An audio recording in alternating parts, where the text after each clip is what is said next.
Why Norway is becoming the world's richest country as In well. terms of people, Norway is a pretty small country, home to only about 5.5 million individuals. To put that into perspective, Norway has fewer people than many of the world's city-states do, such as Singapore's 6 million people, Is it lesser than Ireland? Hong Kong's nearly 7.5 million people. But while small in people, Norway is very large in land. The country has about 385,000 square kilometers worth of overall land, roughly 140 times larger in geographic area than Hong Kong and roughly 464 times larger than Singapore, despite having a fewer number of people than in either. Put another way, Norway's geographic size is also roughly How about Tokyo? equivalent to Japan's, and both countries have a similar amount of mountains that cover them. And yet, Japan has 22 times more people living within a similar mountainous area than Norway. Naturally, this makes Norway one of the most sparsely populated and overall empty countries in the world, with the lowest density of people that can be found anywhere in mainland continental Europe. With the northern half of the country stretching beyond the Arctic Circle in the far north with a very thin layer of topsoil above bedrock, the land of Norway is mostly harsh, mountainous, rugged, and very cold with a short growing season, an environment that doesn't lend itself very well to sustaining large numbers of people. Only 2.2% of Norway's land is even considered arable and suitable for agriculture, one of the lowest percentages in the world and roughly equivalent to Yemen's percentage, a mountainous country in the Arabian desert without even any rivers that's widely regarded as a failed state. This ultimately means that despite having 385,000 square kilometers of overall land, only about 7,124 square kilometers of Norway's land is suitable for agriculture, a paltry amount that is similar to the amount of arable land found in El Salvador, a country that is 16 times smaller than Norway in overall land, but which has a similar population of about 6.3 million people, because the two countries have a similar amount of arable land that they can actually use to sustain their populations with.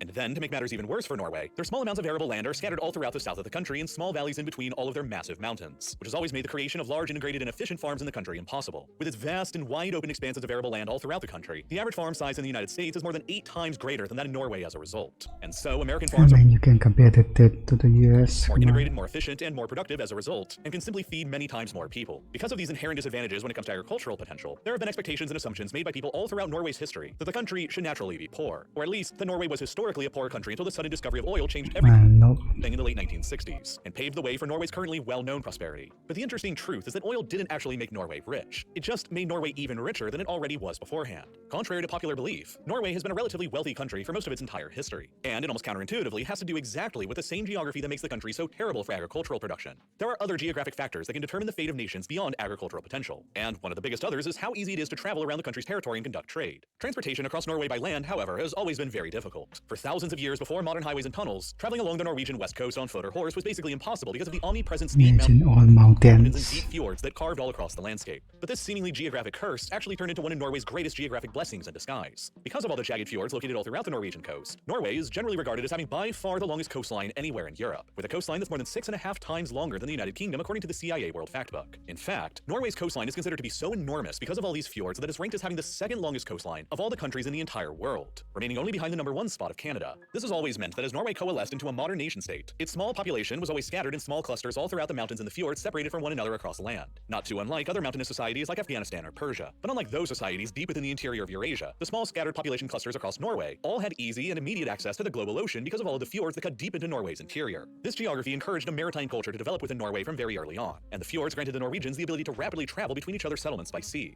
Moreover, the fjords enabled easy access for traders to penetrate deep into the country's interior and get close to one of Is it popular for traveler Norway's greatest natural assets, its huge forests and lumber resources. Norway has never had the to largest take vacations, forests in Europe. It's beaten out by many other countries with larger ones like Russia, Finland, Sweden, and even France. But for centuries, all throughout the age of sail, before the development of railroads unlocked Russia's lumber potential, Norway's lumber industry was the biggest in Europe because of how much more relatively easier it was to access their forests in the interior, through the fjords, and export it to markets. Norway's lumber could be felled within the interior, then cheaply and efficiently dumped into rivers and floated downstream toward the settlements and sawmills along the fjords, where sawmills powered by those same downhill rivers and their waterfalls would refine the lumber, and the lumber could then be cheaply exported out through the fjords and onto the global market. And so, until the later 19th century, when railroads fully unlocked the lumber potential of European countries with larger forests like Russia, Finland, and Sweden, these relative geographic advantages made Norway the lumber powerhouse of Europe for centuries, and the country's maritime culture enabled it to build out a world-class merchant fleet. By the time that the 20th century rolled around, Norway already had the 4th largest merchant marine fleet in the entire world. The nature of Norway's well-connected but spread out and low-density population also encouraged two things. One, the communities were all connected to each other by the fjords and by the sea, which led to a common identity emerging between all of them despite their mountainous geography. And two, Norway's small population clusters learned early on to cooperate together on shipbuilding and construction for all of their common benefit. Entire Norwegian towns would cooperate together on the construction of ships that were vital for all of their survival, and shares in the ship's ownership would be divided amongst nearly everyone in the town who participated, from the lumberjacks to the craftsmen. Over time, this resulted in a much more spread out and decentralized distribution of wealth and ownership in Norway, in addition to the spread out and decentralized population, and so a large centralized and powerful class of capitalists it's like a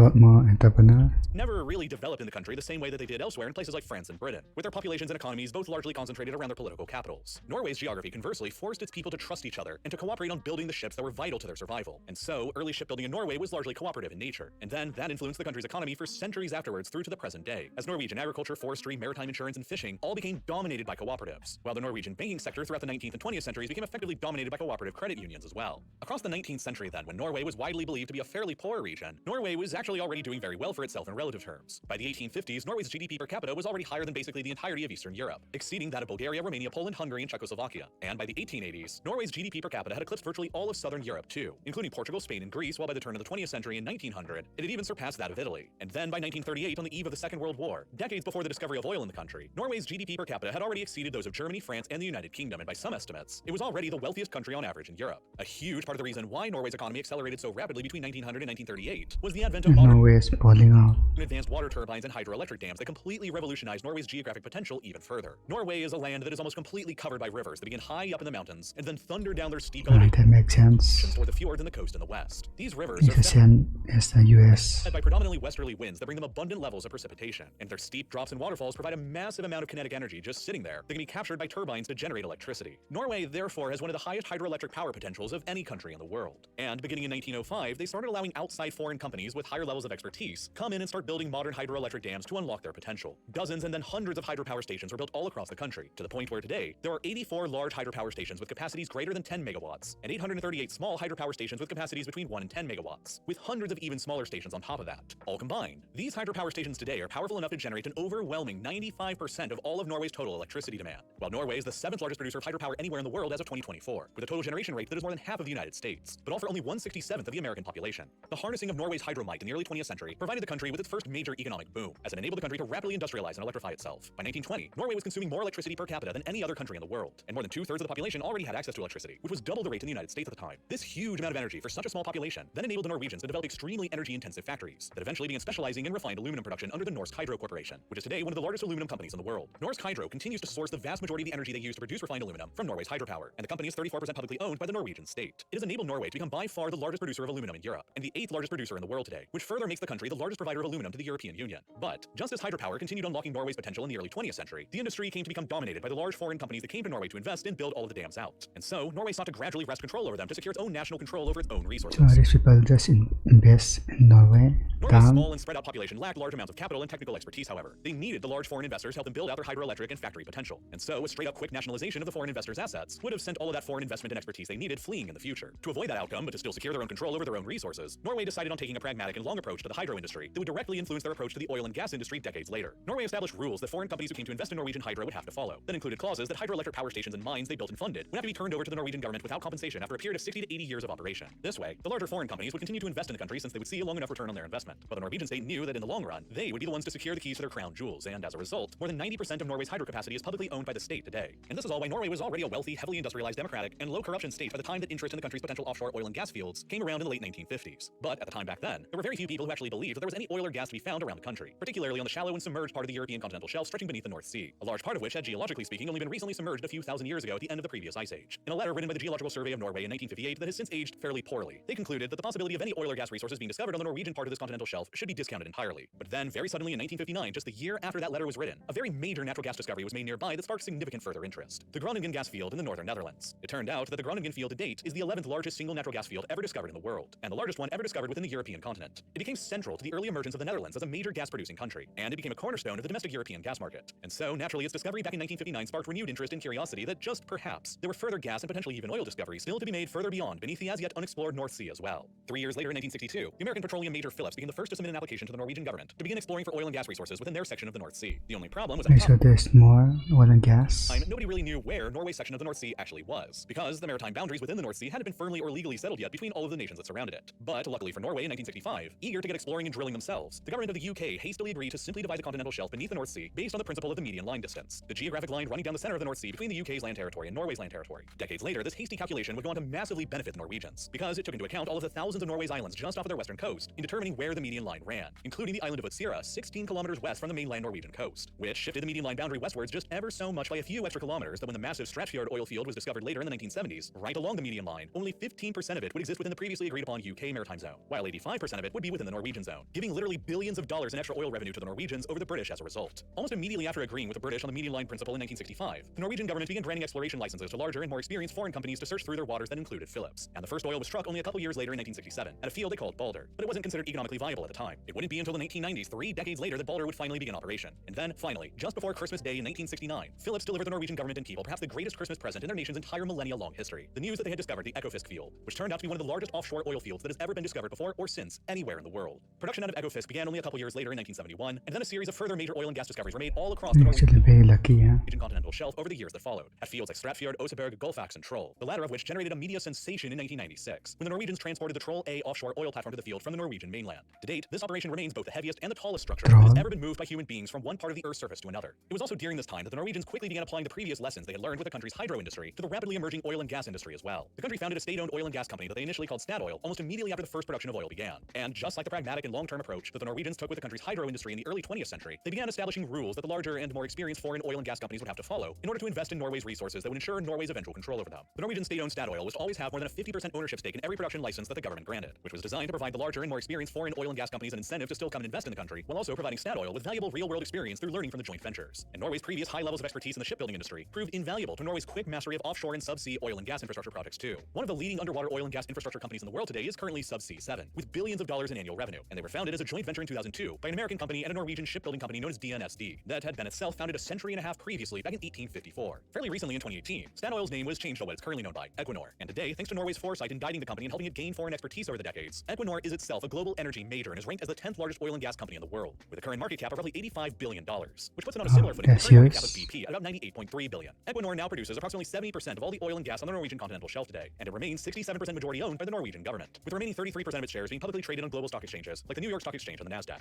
And as it turned out, there actually was a lot of oil and gas on the Norwegian continental shelf, so much so that Norway now has the largest reserves of oil in Europe outside of Russia, and is ranked 20th in the world, with similar volumes as former OPEC countries Angola and Ecuador, and with more than 3 times as many reserves as the next place in Europe just across the North Sea, the UK. And in terms of natural gas, Norway again is ranked as having the largest reserves in Europe outside of Russia, and the 21st largest in the world, with volumes that are similar to the likes of Kuwait and Azerbaijan. You're just getting lucky back to back. And with its extremely close proximity to the European Union's market, Norway had a ready-to-go export market all lined up for itself as well. With hardly any oil and gas resources of their own beyond the Groningen gas field in the Netherlands, the EU has practically always had to import the vast majority of the oil and gas they consume from abroad. Oil was a far easier problem for the EU to solve though, because oil can effectively be imported from anywhere else in the world. The bloc was less handicapped by geography here because in its crude form, oil is a liquid that can be easily loaded up into barrels or containers and shipped across the oceans on container ships from origin to destination, meaning that the EU could easily import oil from as far away as the Americas and Nigeria with little worries. But natural gas was a completely different problem for the Europeans to solve. Gas is far more difficult and expensive to export and move around the world than oil because, well, it's a gas. While it's in its gaseous state, it takes up a huge amount of volume and is completely economically impractical to load up on a container vessels and ship somewhere else. Thus, before the rise of liquefied natural gas production, gas markets were highly geographically regional in nature. For Europe, this meant building out a series of pipelines to transport natural gas from relatively nearby sources to consumers, the largest of which during the 20th and early 21st centuries were constructed from the relatively nearby gas sources in the Netherlands, Algeria, the Soviet and later Russian Siberian fields, from Azerbaijan after the collapse of the Soviet Union, and of course from Norway and the Norwegian continental shelf. This historically made the EU mostly dependent upon natural gas imports from 3 of its closest and largest neighbors, Russia, Norway, and Algeria. By 2021, Norway had constructed a total of 11 undersea gas pipelines connecting their gas resources directly to European consumers. And then in 2010, Norwegian gas production exceeded the country's oil production for the very first time, as the demand in the EU and the UK continued growing for more. And by the 2010s, Norway had already emerged as the second largest exporter of natural gas to the EU, only behind the Russians. By 2021, the year immediately before Russia launched its full-scale invasion into Ukraine, Russia was supplying about 40% of the EU's total gas imports, while Norway was supplying about another 25% of them, while Russia was further supplying the EU with about 25% of their oil imports, up against Norway's share of 9.4% of their oil imports. And by this point, with billions of dollars a year gushing into the Norwegian economy, Norway had already effectively become a petrostate, the only one in Europe other than Russia. In 2021, oil and gas made up roughly 21% of the entire Norwegian GDP and made up a whopping 51% of all of Norway's exports by value. But Norway never actually evolved into the usual petrostate stereotypes of corruption and authoritarianism for several notable reasons that set it notably apart from the others. While there is no universally agreed upon definition of what actually constitutes a petrostate, most general definitions revolve around countries whose economies are very heavily dependent upon the extractions and exporting of oil and gas to the point where without those industries, their economies could face collapse. Like the metal is 25 countries around the world spanning South America, Africa, the Middle East, Europe, and Asia usually come to mind as the world's most classic examples of petrostates. And out of all 25 of them, every single one are considered by the Economist Democracy Index to be either authoritarian regimes or hybrid regimes, except for only 2 of them, Indonesia and Norway. But Norway stands out above all of the rest, ahead of even Indonesia, because the same index from the Economist literally ranks Norway as the single most democratic, free, and egalitarian society on the face of the earth, which puts its status as a petrostate into an extremely stark contrast with the likes of Saudi Arabia, Iran, Russia, and Venezuela, which are all among the most heavily authoritarian and corrupt states in the world. And a big part of the reason why an abundance of oil and gas resources didn't turn Norway into a heavily authoritarian and corrupt state like most of the other petrostates is because of the country's geography, history, and forward-looking policies that their government enacted from early on. When Norway discovered oil, the country already had a long culture of communal ownership of natural resources going back centuries to the lumber and hydro industries. The country was already wealthy, industrialized, highly developed, and had a stable community knitted, I guess. functioning democracy where wealth and power were each already highly decentralized. Democratic institutions and communal ownership of resources were already strongly ingrained within the fabric of Norwegian society as a result, which is an incredibly stark contrast to just about every single other country that discovered enormous oil and gas wealth. Saudi Arabia discovered its oil wealth when it was ruled by a warlord who had established an absolute monarchy and had already centralized power fully around himself. And so the oil wealth only further cemented the monarchy's power. Oil was similarly discovered in Iran while the country was ruled by an autocratic monarchy, and the keys to the oil wealth were inherited by the still autocratic Islamic Revolution after 1979. Oil was discovered within Russia during the Tsarist period, and the keys to the oil wealth were inherited by the still autocratic Soviets, and then further inherited by the modern Putinist regime. Oil was discovered in Venezuela during the autocratic military dictatorship of Juan Vicente Gomez, while the oil industries in Syria, Iraq, the United Arab Emirates, and all across Africa were basically handed over directly from autocratic European colonial administrations to autocratic dictatorships that immediately or very quickly took over in their place. Of all the countries to have ever discovered enormous oil and gas wealth, only a handful have ever done so while already being wealthy, politically independent, and with stable traditions of democracy and low levels of inequality. And the only one with a very small population to have ever done so has been Norway. Norway was thus better prepared to handle the sudden influx of oil and gas wealth than most others have been. It's like giving money to all the empathetic person. Initially caused the Norwegian economy to become rapidly undiversified and dependent on oil and gas anyway. Throughout the 1970s and early 80s when the price of oil was high, the oil-dependent Norwegian economy was booming, but then in 1986 the price of oil suddenly collapsed, and with it, Norway's heavily oil-dependent economy suffered its first oil-induced recession. Over the past 6 decades of history, going back to 1960, the Norwegian economy has only ever shrunk on 3 occasions. In 2020 during the outbreak of the COVID-19 pandemic, in 2009 during the depths of the Great Financial Crisis, and in 1988 back during the depths of this oil recession. But the Norwegian government learned a valuable lesson from this recession in the 1980s. It needed to diversify itself away from the unpredictable ebbs and flows in the oil market. And so, just a couple years later in 1990, the Norwegian state, with its long history of communal ownership of resources and democratic institutions, had the foresight and the capability to establish the Pension Fund Global, otherwise known as the so-called Oil Fund.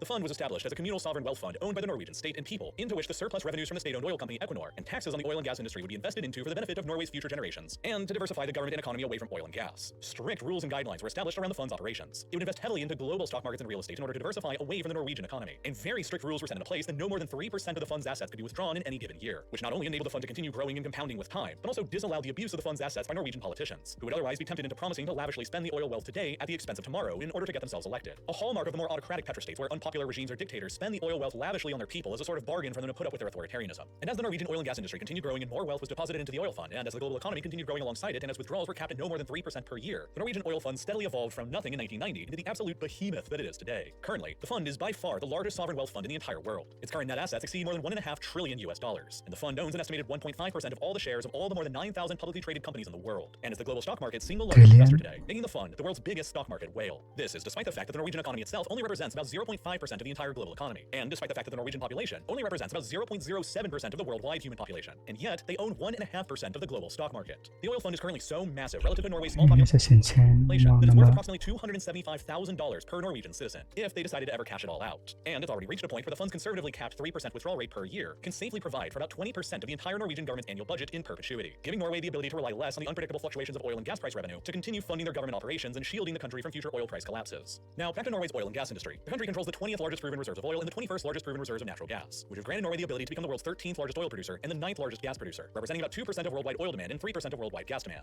But Norway's fairly modest shares of worldwide oil and gas reserves and production are each absolutely dwarfed by Norway's massively outsized shares of worldwide oil and gas exports. Despite only being the 13th largest oil producer and only having the 20th largest reserves, Norway is currently the world's 8th largest oil exporter and is fast approaching the exports of Kuwait in 7th place, despite Kuwait having 12.5 times more oil reserves than Norway and 50% higher oil production. And it's even more lopsided when it comes to natural gas, where look at the coastal area, so despite only being the 9th largest producer and only having the 21st largest reserves, Norway is the 4th largest global exporter anyway, only just barely behind the big 3 of the global gas market, the United States, Russia, and Qatar, the latter of which the Norwegians are rapidly approaching a takeover of to become one of the new top 3 in the global gas industry. Now, Norway has been able to achieve this massively outsized presence in its share of global oil and gas exports due to several different factors. The first of which is, of course, its close proximity to the energy-hungry European Union and its ability to construct subsea pipelines directly from source to consumer. The next factor is Norway's own small population that naturally has a lower energy demand than countries with similar reserves but much larger populations, like Angola, Ecuador, and Azerbaijan. While the third and arguably biggest factor is a result of Norway's own geography and strategically chosen policies. Norway produces enough renewable hydropower through all of its rivers and dams to power 95% of the country's electricity demand. And in addition to having the largest hydro potential in Europe, the country also has one of the largest wind potentials as well. The coasts around Norway and the mountains that run along the country's spine are among the windiest locations to be found on a continent that is generally not a very windy place. So, in addition to having the 7th largest installed hydroelectric capacity in the world, Norway already has the 18th largest installed wind capacity in the world as well, and has a massively untapped potential here that is only just starting to grow. So, in addition to having pretty large amounts of oil and gas, the country also has huge amounts of renewable energy potential as well, and they've been using that potential to their strategic strategic advantage. They effectively keep all of their renewable hydro and wind resources in-house to meet their own energy demands indefinitely, which has freed them up to sell most of their oil and gas resources that they don't really need to outsiders abroad, and especially to the energy-hungry EU directly next door. And in addition to harnessing their local hydro, wind, and even geothermal potential to effectively turn their entire electric grid into 100% domestically produced renewables, they're also reducing the amount of fossil fuels their country consumes even further by offering generous tax and financial incentives to their citizens to adopt fully electric vehicles or EVs as well. As a result, a whopping 88% of all new car sales in Norway across 2022 were EVs, which is by far the highest market share that EVs have yet achieved in any country in the world today. And since these pro-EV policies have been being Oh, pursued I didn't know that. within Norway for a long time now, nearly 1 in every 3 vehicles on Norwegian roads are already EVs that don't Renewable, I consume guess. any oil and are powered instead by the state's domestic and renewable hydro, wind, and geothermal resources. And for Norway, this is about far more than simply reducing emissions and combating climate change. It's also about national security and financial power. The more that the Norwegian electricity grid became powered by renewable sources from within Norway, the more secure the country became from having to rely on foreign energy imports and supply chains, and the more of their own oil and gas resources they could sell abroad, and the more cash they could plow into their sovereign wealth fund to diversify their economy further away from oil. And the more EVs they get adopted within the country that can be indefinitely powered by their domestic renewable sources, then even more of their domestic oil resources they won't need and can sell abroad as well to continue plowing even more money into the sovereign wealth fund to diversify even more away from oil. It is a cascading strategy that has been diligently followed in Norway for decades, that is steadily transforming the country into one of, if not the, most powerful and influential states in Europe. It is thus Norway's unique 21st century philosophy and doctrine that its oil and gas resources are to be produced and sold to foreigners, while its renewable resources are to be harnessed and provided for the needs of the Norwegian people. This clever and unique strategy has set them up to be capable of selling and exporting virtually all of the oil and gas that they produce, while simultaneously being completely energy independent at the same time, which is how Norway's modest global oil and gas reserves and production levels take up so much more of the world's total exports, and how the country has gotten so spectacularly wealthy in the process. The results of all of this prudence and decades of forward-looking strategic thinking all culminated in 2022 after the Russians decided to invade Ukraine. In the aftermath of triggering the biggest war in Europe since World War II, the European Union decided to begin shutting down their previously massive imports of Russian oil and gas in order to deny the Kremlin its primary source of funding for their war machine attempting to overrun Ukraine. But of course, the EU had to quickly find somebody else to begin replacing Russia's previously large shares of 25% of their oil imports and 45% of their gas imports. And Norway, with its big Norway. oil and gas resources right nearby and its friendly relations, was the best positioned country in the world to take advantage of the situation and fill in the demand. Consequently, exports of Norwegian oil by tankers, gas through pipelines, and even liquefied gas or LNG by tankers all began surging towards the EU market to replace the Russians, with Norway's overall share of EU oil imports rising from 9.5% just before the war to 13.3% in the first quarter of 2023, which makes Norway currently the EU's single largest provider of oil. Norway's share of the EU's imported piped gas also skyrocketed upwards from 38.1% just before the war to a whopping 46.1% in the first quarter of 2023, while Norway's share of the EU's imported LNG rose from basically nothing just before the invasion to 6.6% in Q1 of 2023, the bloc's 5th largest provider of LNG now overall. And at the same time as Norway's oil and gas export volumes to a suddenly desperate EU were rapidly rising, the global prices of oil and gas were each rapidly rising right alongside them. The result of this situation caused by Russia has been an absolute financial bonanza for the Norwegians, the likes of which has never before been seen. The country pulled in a whopping $112.3 billion in revenue from their oil and gas industry in 2022 alone, and then immediately shattered that record with another $131 billion in oil and gas revenue across 2023, compared to a relatively paltry $29 billion in oil and gas revenue that they earned before the war and the energy Again, crisis this inflation is way too high. in 2021. Norway's oil and gas revenue in 2023 alone was roughly equivalent to the entire collective GDP of Slovakia, and they've been utilizing their sudden windfall very wisely. They've invested enormous amounts of it into the sovereign wealth fund, and tens of billions of dollars more are being invested to explore for even further untapped oil and gas deposits that could be found within Norway's far northern Barents Sea that still remains largely unexplored. More pipelines are being built to Europe to expand their export capacity even further and to replace the Russians' previous market share even further. Norway's increasing displacement of Russia in the European energy market was perhaps best symbolized in September of 2022. On the 27th of that month, a series of bombs detonated underwater, destroying sections of the Nord Stream 1 and 2 natural gas pipelines that connected German factories and homes directly to Russia's huge natural gas fields in Siberia. Both pipelines were rendered completely inoperable by the sabotage, destroying Russia's ability to directly export gas to Germany. And then, the very next day afterwards, the Norwegians and the Poles inaugurated the opening of the Baltic Pipe, Norway's brand new gas pipeline to Poland that will replace all of the roughly 60% of Poland's natural gas imports that had been coming from Russia with Norwegian gas instead. Norway has therefore emerged in the 2020s as the European Union's largest single supplier of energy, and in the future it isn't likely to be limited to oil and gas exports either. In the future, as climate change progresses, it's expected that precipitation levels in Scandinavia will actually increase further than what they're like today, which will mean that even more water will be feeding into Norway's rivers that cascade down the mountains toward the west coast. While Norway's still largely untapped wind potential is expected to be expanded to make the country a global leader in wind energy as well. Norway likely won't need all of this excess renewable hydro and wind power for just itself in the future, and so the possibility has already been raised of building out transmission lines from Norway to the EU so that the Norwegians can export their hydro and wind source energy to Europe in addition to their oil and gas resources. And besides transforming into Europe's most significant energy province, Norway will also likely become one of Europe's and the Western world's largest sources of mineral and rare earth might as well. It's well known by now that the global push toward a green energy transition, which is being largely spearheaded by European economies, will require vast amounts of metals and rare earth elements to keep itself going. Rare earths especially are vital materials that are necessary for EV batteries, smartphones, wind turbines, digital cameras, hard drives, and tons of other things that are vital for powering modern 21st century life and growth. Unfortunately though, for Europe and the Western world, the vast majority of the world's proven rare earth reserves are currently dominated by China. China conducts an overwhelming 63% of all the rare earth mining in the world, which is more than every other country combined, and China conducts an even more overwhelming 85% of all the world's rare earth processing. China controls roughly a third of the planet's proven rare earth reserves, followed up by Vietnam, Russia, and Brazil, after which there's a huge gap before Australia comes next, lagging far behind any of the top four. And China has already been weaponizing its dominance over these rare earth resources as well, in a similar way to how Russia weaponizes its dominance over oil and gas. In July of 2023, China declared that they were introducing new export restrictions on two metals that are critical for the manufacturing of semiconductors, gallium and germanium, in retaliation to US economic sanctions on China's semiconductor industry. China currently produces 98% of the world's gallium and 68% of the world's germanium. So if China decides you can't have them, you effectively just can't. And although neither gallium nor germanium are rare earth metals, they are nonetheless also still critical to powering modern digital life. And so China's export restrictions on them were meant as a clear threat correct, that additional metals and minerals that China dominates Think she's using motherboard or something. could become restricted in the future as well. But it was around that same time that a company called Norway Mining in Norway suddenly made a surprise announcement in June of 2023. They had just about out of nowhere discovered by far the largest reserve of phosphate rock ever found in the world, and it was just sitting there in southern Norway this whole time. The company has since estimated that this deposit contains around 70 billion tons of economically recoverable phosphate. More discovery, nice. Literally in a flash, doubled the entire world's previously proven reserves of phosphate that had sat at 71 billion tons beforehand. But another way, this recent Norwegian discovery is so vast that it can supply the entire world's demand for phosphate all on its own for the next half a century to come, and it completely undermines the previous dominance over phosphate that was up to then enjoyed by Morocco, who controls an estimated 50 billion tons of the resource that equaled about 70% of the world's proven reserves before June of 2023, and then was cut down to size by half to only about 35% of the world's proven reserve after the discovery in Norway. Prior to Norway's gigantic discovery, it was Morocco and China who were the largest producers of phosphates, and they dominated the global market for it. Phosphates are really important because they're a critical component used in fertilizer and global food chains, and in smaller quantities they're also similarly used to produce digital devices and EV batteries. And Norway mining still isn't finished either. They believe that their huge phosphate discovery in southern Norway also contains huge amounts of metals like titanium and vanadium as well, metals that are vital for the construction of everything from aircraft to computers and submarines and more. At the moment, the production of both metals are dominated by China, who produces roughly 36% of the world's titanium and more than half of the world's vanadium, while vanadium's production is further 99% dominated by the BRICS countries, with virtually all of the world's production of the metal happening in China, Russia, South Africa, and Brazil. This has meant that for a very long time, the US and the EU have each had to rely on geopolitically tenuous supply chains for their access to these raw materials that are vital to continue building airplanes and submarines and computers. And China's export restrictions on germanium and gallium show that China could, in the future, decide on introducing even harsher export restrictions on titanium and vanadium as well. Norway's probable massive amounts of both titanium and vanadium could end up granting Europe and the West their strategic autonomy from China if Norway mining delivers, while Norway is also now set to become the world's newest largest source of phosphates. This ultimately means that, in addition to becoming Europe's largest source of oil and gas and a major source of renewable energy, Norway is also primed to become Europe's largest source of many of the rare earth materials that are crucial for modern technologies, the green energy transition, and agriculture. And Norway is completely undermining the previous dominance in all of these industries in Europe that have previously been enjoyed by more autocratic powers like Russia and China. Norway is providing the Europeans with the ability to rely more on the most democratic country in the world for their raw materials, and less on their historically large autocratic providers like Russia, Algeria, Libya, Azerbaijan, and the Gulf states. Which means that Norway is probably only going to continue growing richer and richer by expanding their sovereign wealth fund even further, to dominate more of the global stock and bond markets while expanding its tax incentives to completely electrify their vehicles and grid even further so that they can keep selling more oil and gas to Europe to continue fueling their sovereign wealth fund. Norway has basically discovered the geopolitical equivalent of the infinite money glitch, and they've wisely set themselves up for generations of prosperity for every Norwegian citizen for years Money glitch. to come. Now, there's a lot of data that goes into producing these kinds of videos, whether it's showing how I guess I have the ending there. And that was actually a well detailed video.